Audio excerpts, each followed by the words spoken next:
Job सोडलाय, कसं होईल? सर्व गोष्टी मॅनेज होतील का? सगळ्यांचा विचार करत करत पुढे साईडवर आलो. बोर्ड फिटिंगचं या ठिकाणी काम चाललं होतं. या साईडवर आपण इलेक्ट्रिकल आणि POP fall ceiling, vertical gardening अशा प्रकारची कामं घेतलेली आहेत. तर या ठिकाणी मीटर फिटिंगचं काम दादाचं चाललेलं आहे, तुम्ही बघू शकता. रात्रीचे 3 वाजलेले आहेत, भयानक अंधार. दिवसा काम करताना खूप ऊन लागतं, म्हणून काम रात्रीचं घ्यायचं ठरवलं. तर मीटर लावून झाल्यानंतर नेक्स्ट याच्यामध्ये होल्डर लावून आपण त्यात बल्ब लावलेले आहेत.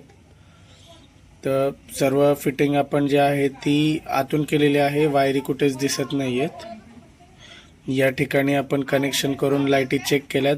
सक्सेसफुली आपण फर्स्ट अटेम्प्टमध्येच सर्व लाईटी व्यवस्थित चालू झालेल्या आहेत. कुठल्याच वायरीला प्रॉब्लेम आलेला नाही.